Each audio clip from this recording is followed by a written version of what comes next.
राम राम दोस्तों, आज की इस वीडियो में हम बात करेंगे कि अपनी एसआईपी या इन्वेस्टमेंट स्टार्ट करने से पहले कौन से ऐसे दो काम हैं जो आपको ज़रूर कर लेने चाहिए। और ज़्यादातर लोग यही गलतियां करते हैं कि जैसे ही उनको पता लगता है कि एसआईपी क्या चीज़ है या स्टॉक मार्केट क्या चीज़ है, तो उनको पता लगता है अरे वाह यार, यहाँ से तो बड़ा पैसा बनता है, तो वो फटाफट अपनी एसआईपी स्टार्ट कर देते हैं या स्टॉक मार्केट में इन्वेस्टमेंट स्टार्ट कर देते हैं। लेकिन उससे पहले वो ये दो काम नहीं करते जो आज की इस वीडियो में हम बात करने वाले हैं, जबकि ये बहुत इंपॉर्टेंट चीज़ें हैं जो आपको 100% अपनी एसआईपी या इन्वेस्टमेंट शुरू करने से पहले कर लेने चाहिए। अगर आपकी एसआईपी ऑलरेडी चल रही है या आपकी इन्वेस्टमेंट ऑलरेडी है तो भी कोई दिक्कत नहीं है। ऐसा नहीं है कि आपको अपनी एसआईपी बंद करनी है या मार्केट से इन्वेस्टमेंट निकाल लेनी है। तो ये जो दो काम हैं ये आपको अभी कर लेने हैं। अगर आपने एसआईपी या इन्वेस्टमेंट स्टार्ट नहीं की है तो आप पहले ये दो काम ज़रूर करिए। तो चलिए वीडियो शुरू करते हैं। सबसे पहले तो आप ये न्यूज़ देखिए।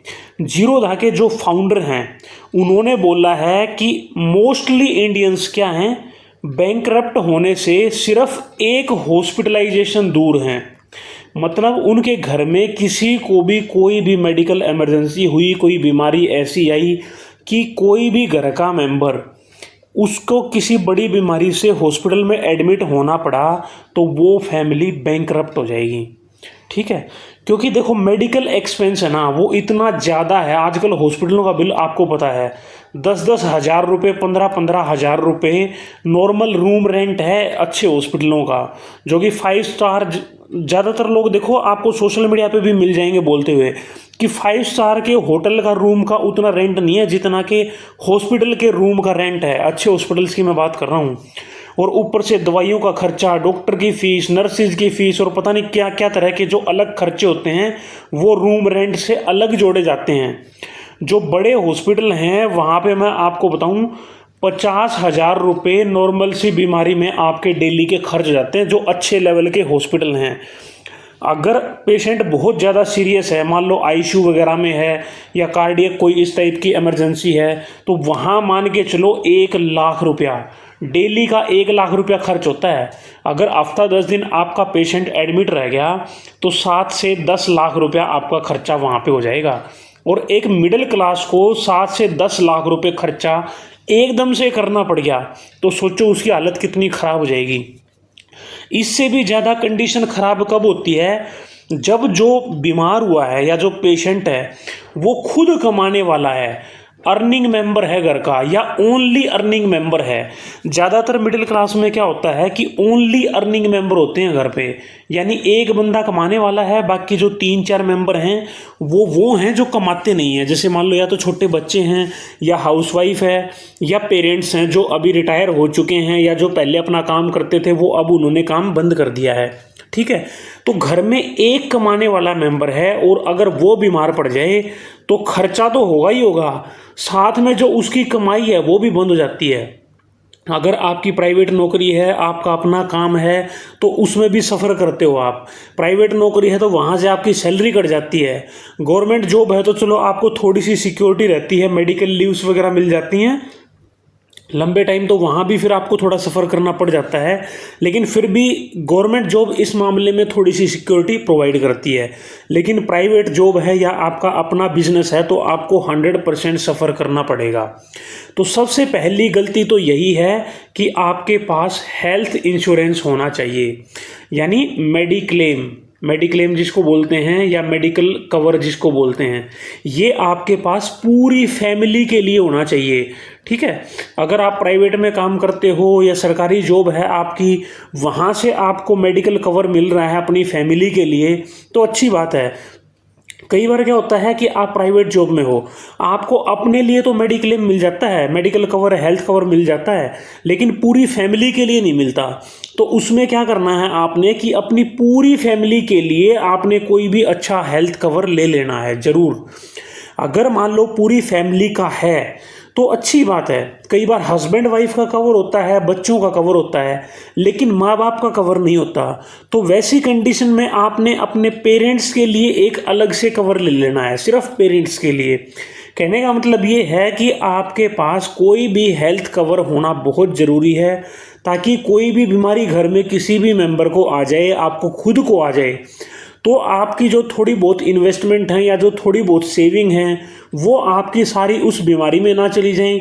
या आपके पास सेविंग नहीं है तो 7-8 लाख 10 लाख रुपया आपको कर्जा लेना पड़े और बाद में वो कर्जा आप चुकाने में ही आपका तेल निकल जाए, क्योंकि एकदम से आप कर्जा लोगे तो वो भी आपको बड़े महंगे रेट में मिलता है।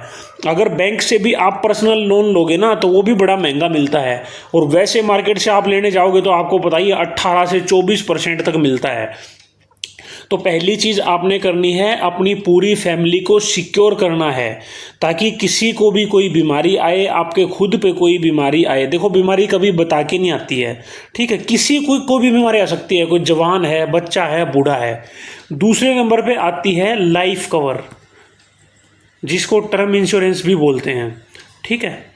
ये क्या होता है, अगर मान लो जैसे आज के दिन किसी की भी एज मान लो 30 साल है, तो टर्म इंश्योरेंस क्या होता है, जब भी आपको ये लगता है कि इतने साल तक मेरी फैमिली की रिस्पॉन्सिबिलिटी मेरे ऊपर है, जैसे मान लो अभी कोई 30 साल का है, उसके बच्चे या तो अभी हुए नहीं हैं या अभी 1-2 साल में हो जाएंगे, अभी शादी हुई है, मतलब 30-35 साल तक बच्चे, लगभग शादी होती है, बच्चे होते हैं, ये सब चलता है।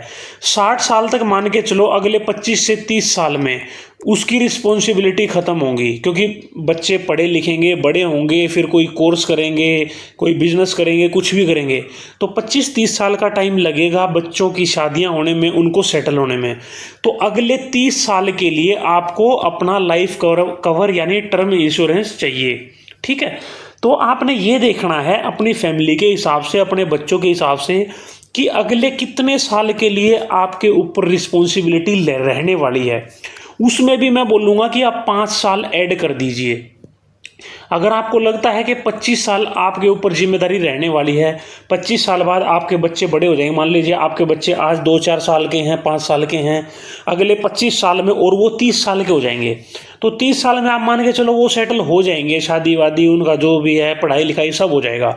उसमें भी मैं बोलता हूँ 5 साल और ऐड कर लो, 25 में 5 और ऐड करोगे तो हो गया 30।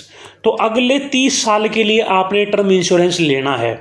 ज़्यादातर लोग क्या करते हैं, लेते ही नहीं है टर्म इंश्योरेंस। वो सोचते हैं, घर वालों को भी बता दो ना कि मैंने टर्म इंश्योरेंस लिया है, कि ये टर्म इंश्योरेंस क्या होता है, कि अगर मान लो मेरे को कुछ हो जाता है, कोई मिस हैपनिंग हो जाती है तो आपको पैसे मिलेंगे। घर वाले उल्टा बोलते हैं, यार तू अजीब आदमी है, तू अपने खुद के मरने के लिए ऐसा इंश्योरेंस ले रहा है। तो देखो ये समझने की चीज़ है, कोई भी ये नहीं चाहता है कि उसका या उसकी फैमिली में कभी किसी को भी कोई मिस हैपनिंग हो, लेकिन मिस हैपनिंग देखो कभी बता के नहीं होती है, होती तो है, ये तो फैक्ट है।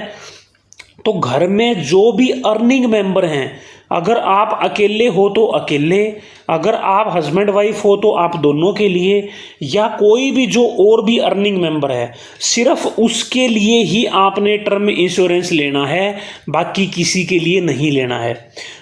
ये जो इंश्योरेंस वाले जो एजेंट क्या करते हैं, आप मान लो आपने एजुकेशन ले ली, आप लेने जाओगे, वो आपको उल्टा पुल्टा कुछ प्लान भेज देते हैं।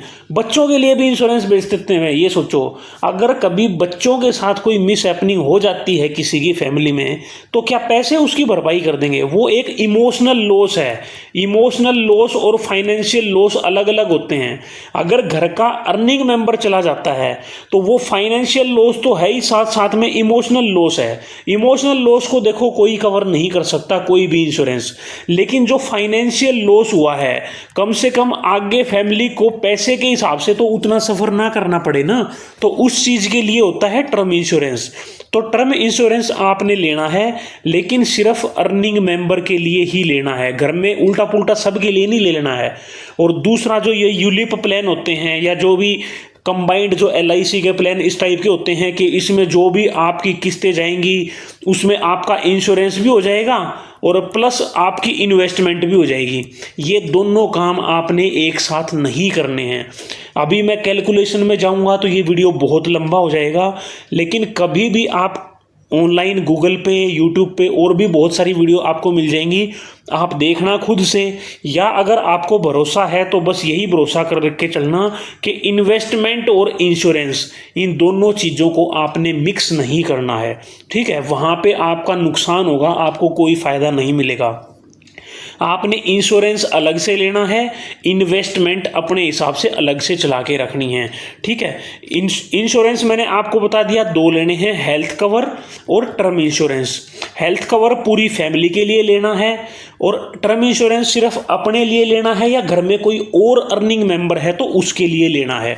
टर्म इंश्योरेंस कितने टाइम के लिए लेना है वो मैंने आपको बता दिया है, जितने साल तक आपकी जिम्मेदारी है। उसमें ज़्यादातर फिर एजेंट आपको क्या बताएगा कि आप 100 साल के लिए ले लो। आपको लगेगा कि हाँ 100 साल तक तो हर कोई बंदा एक्सपायर हो ही जाता है, तो चलो फैमिली को पैसे मिल जाएंगे। लेकिन आप जब दिमाग से और पूरा कैलकुलेशन करोगे तो आपको लगेगा कि उसमें कोई फ़ायदा नहीं है। जितना ज़्यादा लंबे टाइम के लिए आप इंश्योरेंस लोगे आपका प्रीमियम उतना ही ज़्यादा आएगा। तो पूरी लाइफ आप वो प्रीमियम भरते रहोगे।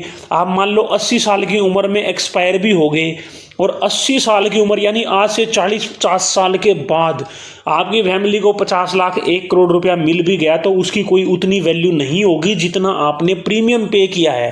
वो जो ज़्यादा प्रीमियम है उसको आप इन्वेस्ट करते जाओ तो आपकी फैमिली के पास ज़्यादा पैसा इकट्ठा हो जाएगा।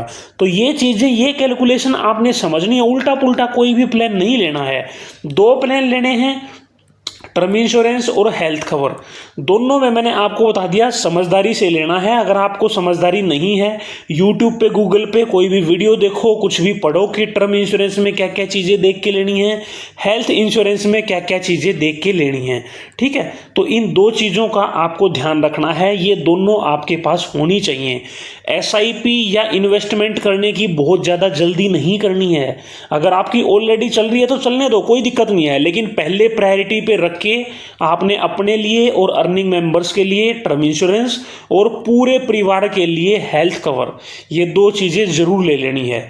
नहीं तो जो आपकी इन्वेस्टमेंट हैं वो सारी कब आपको निकालनी पड़ जाएंगी, कब वो सारी इन्वेस्टमेंट ख़त्म हो जाएंगी आपको पता भी नहीं चलेगा। उम्मीद है दोस्तों आपको इस वीडियो से कुछ हेल्प मिली होगी। ऐसे ही किसी नई इन्फॉर्मेटिव वीडियो में मिलते हैं आपके साथ नेक्स्ट वीडियो में। Thank you.